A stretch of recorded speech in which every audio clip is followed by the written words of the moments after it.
तो मेरा जो नेक्स्ट क्वेश्चन है सर वो ये पूछ रहा है कि ये जो अगर मान लीजिए किसी को डिप्रेशन हुआ है या फिर डिप्रेस्ड मूड में है वो, तो वो क्योर कैसे कर सकता है और बेस्ट वे ऑफ क्योर क्या है? ऐसा कुछ होम रेमेडी है या फिर हम लोग को थेरेपी लेना पड़ेगा? तो what kind of therapy is best for curing, और अगर थेरेपी नहीं भी लेते हैं तो कुछ टिप्स एंड ट्रिक्स जिससे हम लोग डिप्रेशन को टैकल कर सकें। हम तो हर कोई साइकोलॉजिकल डिसऑर्डर जितना भी होता है, हम फर्स्ट स्टेज या सेकंड स्टेज में जब कोई भी पर्सन होता है, हम ये मान के चल सकते हैं कि every human has a power. क्योंकि आपकी जो ग्रुप है उसमें जो स्टोरीज, बहुत सारा एनोनिमस स्टोरीज, जो लाइफ लाइफ रिलेटेड स्टोरीज जो आप पब्लिश कर रहे हैं, उसमें भी आप बहुत सारे लोगों को देख रहे हैं जो काफ़ी सारे खुद को स्ट्रगल करके बाहर आ चुके हैं। तो मेरा कहने का मतलब, साइकोलॉजिकल डिजऑर्डर्स हम कभी डिजीज नहीं मानते, इसलिए डिजऑर्डर्स लिखा जाता है। तो इसको समझिए थोड़ा। डिजऑर्डर्स मीन्स वो जो ऑर्डर्स, मतलब सिस्टमेटिक वे में, सिस्टमेटिक अप्रोच में कहीं ना कहीं गलती हुआ है। तो ये किस किस वजह से हो सकता है? ये शायद हमारा पहले तो है लाइफस्टाइल, जो रूटीन से, जो हमारा थॉट पैटर्न है, जो हमारा सोचने की प्रक्रिया है, और जो परसेप्शन है, जो नजरिया जिसको बोल सकते हैं, हम किस चीज को कौन सी नजरिए में एसेस कर रहे हैं, हमारे सेंसरी ऑर्गन से हम किस तरह स्टिमुलीज ले रहे हैं, इसी से शुरू होता है सारे खेल।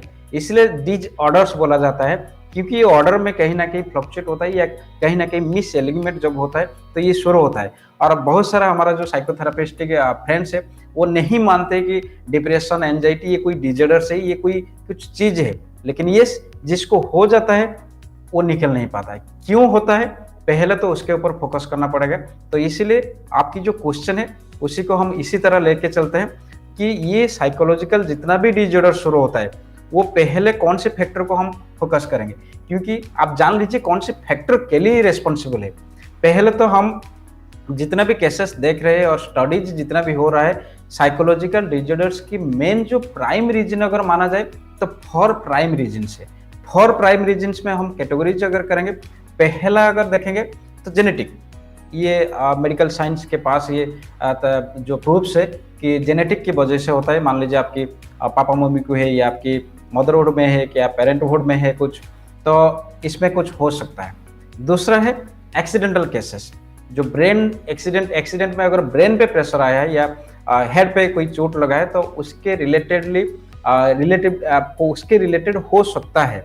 ये है second factor. Third factor, overdose of chemicals. वो कोई भी वे में हो सकता है, ड्रग्स के वे में हो सकता है जो नस्ली है, निकोटिन हो सकता है, अल्कोहल हो सकता है, कोकेन हो सकता है। उसके अलावा जो एलोपैथिक मेडिसिन है, जितना भी हाई एंटीबायोटिक्स हम ले रहे हैं, ये है third factor, overdose of chemicals कोई भी वे में। फोर्थ फैक्टर क्या है? इमोशनल इंस्टेबिलिटी या इमोशनल फैक्टर्स या रॉन्ग थॉट पैटर्न। इमोशंस को छोड़ दीजिए, थॉट को पकड़िए, क्योंकि वहीं से इमोशंस शुरू होता है। तो ये अगर फोर फैक्टर्स को हम एनालाइज करें, तो इसमें से परसेंटेज अगर निकालेंगे, तो आज के टाइम में मोर देन 80% केसेस में हम देख रहे हैं जो फोर्थ फैक्टर मैंने बताया, wrong thought pattern, wrong assessing system. हमारे जो सेंसरी सिस्टम चलता है, जो हम स्टिमुलीज बाहर से लेते हैं, तो उसमें कहीं ना कहीं हम गलती कर रहे हैं। इसके लिए 80%, मोर देन 80% केसेस में साइकोलॉजिकल डिसऑर्डर या मेंटल हेल्थ इश्यूज क्रिएट हो रहा है। उसको अगर छोड़ दे, बाकी जो 20% है, उसमें से आप 10 से 15% आपकी ओवरडोज ऑफ मेडिकेशन। आज के टाइम में आपको छोटी सी अगर सर्दी हो रहा है, छोटी सी काशी आ रहा है, तो कितना हाई एंटीबायोटिक आप ले रहे हैं वो आप सोच के देख लीजिए। और ये इसके बारे में भी गूगल पे सर्च कर सकते हैं। मैक्सिमम साइकोलॉजिकल डिसऑर्डर कहीं ना कहीं ओवरडोज ऑफ केमिकल की वजह से होता है। क्यों होता है मैं बताऊंगा। नेक्स्ट जो 5% है, या 5 से 10%, वो दोनों में मिला के आप एक्सीडेंटल केस को ऐड कर सकते हैं, या जेनेटिक केस को। ये बहुत ही रेयर है, ये आपकी परसेंटेज 5 से 10% है। और एक्सीडेंट भी अगर सीवियर हेड इंजरी हुआ है, उसके बाद अगर कहीं ना कहीं ब्रेन सेल को अफेक्टेड हुआ है, वो भी इंटरनली अगर डैमेज हुआ है, तभी जाके हम कोई ना कोई केसेस में देख रहे हैं। लेकिन मैक्सिमम केसेस अगर इमोशनल, ये जो थॉट पैटर्न जो 80% फैक्टर में नहीं आया, तो 15% फैक्टर में ओवरडोज ऑफ मेडिकेशन से आ रहा है। तो इसीलिए जो सबसे बेस्ट है, इसको प्रिवेंशन। आप अगर वंस डिप्रेशन में आप अफेक्टेड हो चुके हैं, मोड डिसऑर्डर्स आपको आ चुका है, तो उससे बाहर निकलने के लिए आपको बहुत ही मुश्किल हो जाता है। अगर स्टेज 3 में चला गया, जो सीवियर स्टेज में, अगर माइल्ड है इनिशियल स्टेज में yes we can prevent that, लेकिन उसमें भी प्रॉब्लम कहाँ पे आ रहा है, माइल्ड सिम्टम को लेकर अगर आप फिर जा रहे एलोपैथिक सिस्टम की तरफ, मैं यहाँ पे सिस्टम को ब्लेम नहीं कर रहा, मैं जो प्रोसेस को ब्लेम कर रहा हूँ। आप अगर उसी सिस्टम को जाएंगे, मान लीजिए आपकी ओवरडोज ऑफ मेडिकेशन से हुआ था, पिछले महीने कुछ पेशेंट्स आए थे जो कोरोना की वजह से, बीच में एक न्यूज आया था कि एजिथ्रोमाइसिन खा लेने से आपकी कोरोना प्रिवेंशन हो जाएगा, तो इसलिए कुछ डॉक्टर्स भी एजिथ्रोमाइसिन कंटिन्यूअसली खा लिए थे। डॉक्टर की बात छोड़ दीजिए, जो पेशेंट मेरे पास आए थे वो मंथली एजिथ्रोमाइसिन की जो डोज होती है 3 डेज नहीं तो 5 डोज में दिया जाता है, 5 डेज में।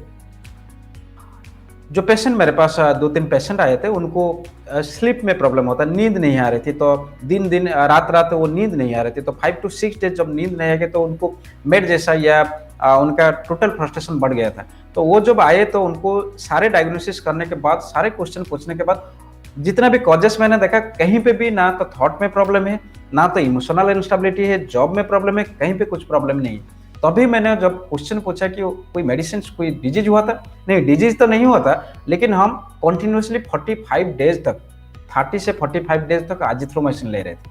क्यों? टीवी में दिखाया गया था कि आपको एजिथ्रोमाइसिन लेने से, या कोई बीच में ये न्यूज आया था, हम भी देखे। तो उसके लिए होता क्या है, आप ओवरडोज ऑफ मेडिकेशन हो गया, जो केमिकल एजिथ्रोमाइसिन छोटा सा एंटीबायोटिक नहीं, वो बहुत ही डिवास्टेटिंग सिचुएशन क्रिएट कर देता है कोई भी एंटीबायोटिक अगर हाई डोज में लेंगे। तो ये जो 35 या 30 से 45 डेज तक आप कंटिन्यूसली डेंजरस केमिकल्स आप बॉडी में ले रहे, तो वो ब्रेन सेल को स्टिमुलेट, ब्रेन सेल को ट्रिगर करता है। तो आप ओवरडोज ऑफ मेडिकेशन से वंस साइकोलॉजिकल डिसऑर्डर से अफेक्टेड है, उसके बाद आप जा रहे हैं फिर से एलोपैथिक मेडिसिन लेने के लिए, फिर से वही केमिकल्स लेने के लिए, तो ये सिचुएशन को बढ़ावा देती है, ये सिचुएशन को और ज़्यादा खतरनाक बना देती है, आप बाहर नहीं निकल आ सकते। तो इसलिए जितना भी साइकोलॉजिकल डिसऑर्डर्स है, हम पहले स्टेप में ही प्रिवेंट कर सकते हैं। अगर आपको माइल्ड सिम्टम है, आपको लग रहा है, पहले तो आपको लगना चाहिए, आपको अगर छोटी छोटी बातों में आपकी बिहेवियर चेंजेस आ रहा है, इरिटेट लग रहा है, आप खुद फील कीजिए। अगर आपको लग रहा है कि शायद मेरा जो थिंकिंग है, मेरा जो डेली लाइफ स्टाइल है, कुछ ना कुछ गलत हो रहा है, मेरा मूड नहीं कर रहा है, मेरे को होपलेसनेस, हर जगह होपलेसनेस नजर आ रहा है, मेरे को कुछ काम करने का मन नहीं कर रहा है, मेरे को कुछ दिख नहीं रहा है, तो इमीडिएटली आप किसी से एक सलाह लीजिए। अगर कोई अच्छा दोस्त है सलाह लीजिए, नहीं तो कोई भी काउंसलर, कोई भी साइकोलॉजिस्ट के पास इमीडिएटली कॉल उठाइए, इमीडिएटली कॉल कीजिए, क्योंकि आपको उसी समय प्रिवेंट करना चाहिए। अगर प्रिवेंट नहीं कर पाएंगे तो ये बाद में आपको प्रॉब्लम डाल देंगे, पहला। सेकेंड थिंग है, आप ये जो 4 फैक्टर्स हम बता रहे हैं, वो 4 फैक्टर्स आप देखिए कौन से फैक्टर में अफेक्टेड है, कौन से फैक्टर की वजह से आपको शुरू हो रहा है सिम्टम। अगर केमिकल्स की वजह से शुरू हो रहा है तो थेरापेटिक अप्रोचेस को जाइए।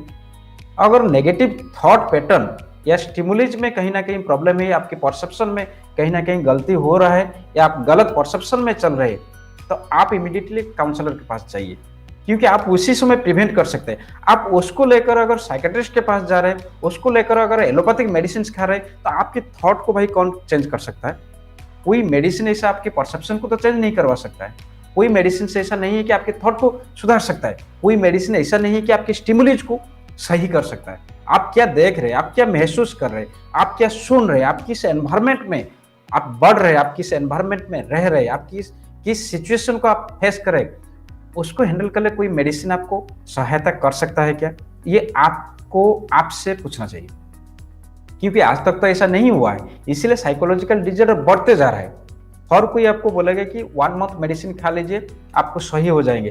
1 मंथ नहीं, या 1 मंथ क्या, आप 30 ईयर्स तक कंटिन्यू कीजिए। आज तक कोई डिप्रेशन पेशेंट जो मेडिसिन खा रहे 30 ईयर्स 15 ईयर्स, वो भी सही नहीं हो रहे, क्योंकि आपको उसी समय पता करना चाहिए आपकी रूट कहाँ है, आप रूट को सुधार सकते हैं। इसलिए प्रिवेंशन, साइकोलॉजिकल डिसऑर्डर को हम प्रिवेंट कर सकते हैं, उसके लिए खुद के ऊपर काम कीजिए, क्योंकि आप प्रिवेंट कर सकते हैं। आप वंस अफेक्टेड होने के बाद आपको तो हर कोई बोलेगा आप ज़्यादा सोच रहे, आप खुद को चेंज नहीं करना चाहते, लेकिन जो डिप्रेशन, जो बाइपोलर, जो सिजोफ्रेनिया में अफेक्टेड है, आप उनसे एक बार मिलिए।